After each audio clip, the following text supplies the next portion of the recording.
नमस्कार सबैजनालाई।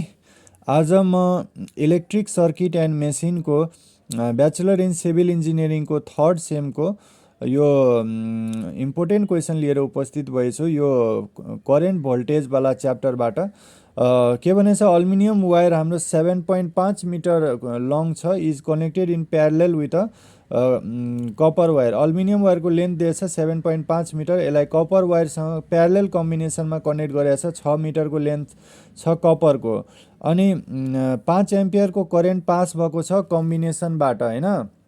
Means combination भनेको करेन्टको वायर र अल्युमिनियम वायर दुवैबाट टोटल करेन्ट हाम्रो पास भएको छ 5 एम्पियर, अनि करेन्ट हाम्रो अल्युमिनियम वायरको छ 3 एम्पियर भने डायमिटर हाम्रो अल्युमिनियम वायरको छ 1 mm।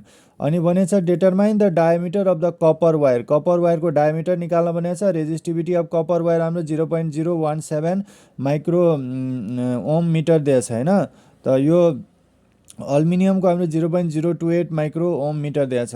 त यसमा सबभन्दा पहिला गिभेन डाटा लेखिहालौँ, होइन। गिभेन डाटा लेखिहाल्यो। Length of aluminium wire 7.5 metre, copper wire 6 metre, अनि टोटल करेन्ट 5 एम्पियर, अनि अल्युमिनियम वायरको करेन्ट 3 एम्पियर दिएछ। अल्युमिनियम वायरको डायमिटर 1 mm दिएको छ। कपर वायरको हाम्रो रेजिस्टिभिटी हाम्रो अब 1 माइक्रोमिटर भनेको के हुन्छ त, हाम्रो 10⁻⁻6 मिटर हुन्छ, होइन। त त्यही भएर अब यसलाई 0.017 माइक्रोलाई मिटरमा कन्भर्ट गर्नको लागि 10⁻⁻6 ले मल्टिप्लाई गर्नुपर्छ। 0.017 इन्टु 10⁻⁻6 माइक्रोमिटर। रेजिस्टिभिटी अफ अल्युमिनियमको रेजिस्टिभिटी पनि ओममै माइक्रो ओम मिटर दिएछ। त 0.028 इन्टु 10⁻⁻6 माइक्रोबाट यो मिटरमा चेन्ज हुन्छ। डायमिटर अफ कपर वायर निकाल्नु भनेछ DC is equal to what, होइन। त सबभन्दा पहिला हामीले रेजिस्टेन्सको फर्मुला बुझ्नुपर्ने हुन्छ। यो इम्पोर्टेन्ट फर्मुला हो। रेजिस्टेन्सको फर्मुला हुन्छ रो यल बाई ए। रोलाई हामी के भन्छौँ, रेजिस्टिभिटी अफ द मेटेरियल। यल भनेको के हो त, लेन्थ हो। ए भनेको के हो, cross sectional area of the material हो। अब एरियाको फर्मुला के हुन्छ, πd²/4 हुन्छ। डी भनेको के हो त, डायमिटर अफ मेटेरियल। अब अर्को फर्मुला एउटा छ भोल्टेज। भोल्टेज भनेको V is equal to I into R, होइन। करेन्ट इन्टु रेजिस्टेन्स हुन्छ भोल्टेज। प्यारलेल कम्बिनेसनमा हाम्रो भोल्टेज इक्वल हुन्छ र करेन्ट चाहिँ मात्रै चेन्ज भइरहेको हुन्छ। सिरिज कम्बिनेसनमा के हुन्छ त, करेन्ट हाम्रो इक्वल हुन्छ तर भोल्टेज चाहिँ चेन्ज भइरहेको हुन्छ। अब यहाँ फिगर हेर्दैछौँ, यो दुईवटा हाम्रो रेजिस्टर हाम्रो यो एक्जाम्पलको लागि मैले भनेको दुईवटा रेजिस्टर प्यारलेल कम्बिनेसनमा यसरी कनेक्ट भएछ। एउटा रेजिस्टर यता, एउटा मिन्स दुईवटा लाइनमा रेजिस्टर भयो भने हाम्रो प्यारलेल हुने भयो।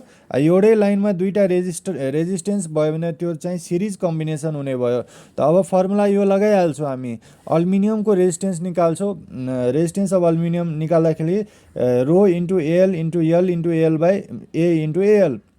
रो एल भनेको रेजिस्टिभिटी अफ अल्युमिनियम, यल भनेको लेन्थ अफ अल्युमिनियम, अनि ए भनेको area of aluminium. Resistivity of aluminium कति हामीलाई गिभेन छ, 0.028 हामीलाई गिभेन छ, होइन। 0.028 इन्टु 10⁻⁻6 पनि हुन्छ यहाँ, होइन। यहाँ 10⁻⁻6 पनि हाल्नु पऱ्यो, यहाँ पनि 10⁻⁻6 पनि हाल्नु पऱ्यो, होइन। अब एरिया भनेको त πd²/4 हो, त त्यही भ्यालु यहाँ त पुट गरेको dl²/4। अब डायमिटर अफ अल्युमिनियम हामीलाई कति गिभेन छ, डायमिटर अफ अल्युमिनियम कति गिभेन छ भने 10⁻³ मिटर दिएछ, होइन। त त्यही भएर 10⁻³ को होल स्क्वायर हुन्छ। अब यो पाईको भ्यालु 3.14, क्यालकुलेटरमा भ्यालु थिचेर यति आउँछ /4, अनि 10⁻³ को स्क्वायर। अब यो लेन्थ अफ अल्युमिनियम त अब हाम्रो 7.5 अलरेडी गिभेन छ नि त, यसमा कुनै डाउट छैन। अब रेजिस्टिभिटी अफ अल्युमिनियम पनि भइहाल्यो। अब हाम्रो रेजिस्टेन्स अफ अल्युमिनियम हाम्रो आइहाल्छ यति ओम चाहिँ यता लेखौँ 0.267 इन्टु 10⁻⁻12 ओम हुन्छ, होइन। त्यसपछि करेन्ट हाम्रो अल्युमिनियममा दिएको छ 3 एम्पियर। त भोल्टेज भनेको के हुन्छ, करेन्ट इन्टु रेजिस्टेन्स। भोल्टेज भनेको अल्युमिनियम भनेपछि current of aluminium into resistance of aluminium. Current of aluminium कति छ, 3 एम्पियर। रेजिस्टेन्स अफ अल्युमिनियम कति छ हाम्रो, कति आएको छ 0.267 इन्टु 10⁻⁻12 हाम्रो दिएको छ। त भोल्टेज हाम्रो कति आइहाल्छ अल्युमिनियमको 0.801 इन्टु 10⁻⁻12 भोल्ट। अब टोटल करेन्ट गिभेन छ हाम्रो current of copper plus current of aluminium 5 ampere already क्वेसनमा गिभेन छ नि त होइन 5 एम्पियर कम्बिनेसनबाट बनेको छ यहाँ कम्बिनेसन भनेको टोटल करेन्ट गिभेन हो त यहाँबाट करेन्ट अफ कपर आउँछ 5 माइनस करेन्ट अफ अल्युमिनियम गरेर करेन्ट अफ अल्युमिनियम 3 दिएको छ 5 माइनस 3 गरेर करेन्ट अफ कपर 2 आयो।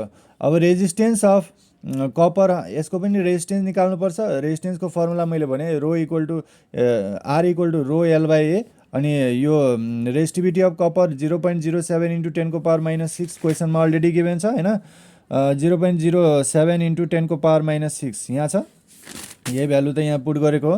लेन्थ अफ कपर पनि क्वेसनमा अलरेडी गिभेन छ 6 मिटर होइन 6 मिटर गिभेन छ।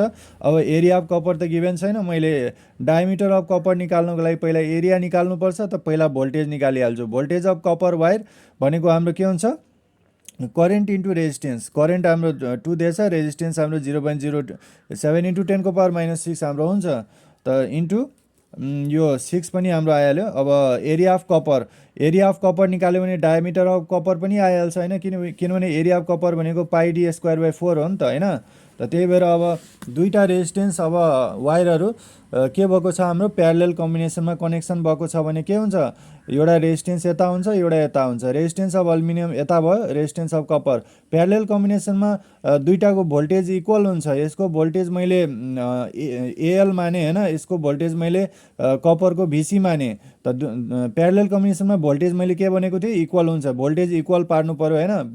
भोल्टेज अफ अल्युमिनियम हाम्रो कति छ भोल्टेज अफ अल्युमिनियम हाम्रो यति छ 0.801 इन्टु 10 को पावर माइनस 12 हाम्रो दिएको छ 10 को पावर माइनस 12 यहाँ लेखौँ न अलिकति यहाँ क्यालकुलेसन यताउता भएको छ होइन। अब यो 10 को पावर माइनस 12 यो यता जान्छ होइन माइनस 12 गरेर अब लास्टमा हाम्रो के आउँछ भने फाइनली एरिया अफ कपर भनेपछि पाई डी स्क्वायर बाई 4 हुने भयो।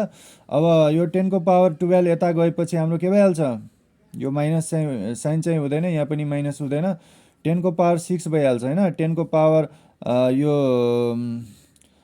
10 को पावर यहाँ माइनस 6 इन्टु 10 को पावर यो माइनसबाट 12 भइहाल्छ 12बाट 6 गयो भने 6 हुन्छ होइन यो माइनस साइन हो हाम्रो यो चाहिँ केही पनि होइन होइन यो चाहिँ केही पनि होइन 10 को पावर 6 इन्टु यति भइहाल्यो 10 को पावर 6 यहाँ हुन्छ यसमा केही छैन अनि यो 10 को पावर 3 हुने भयो त 0.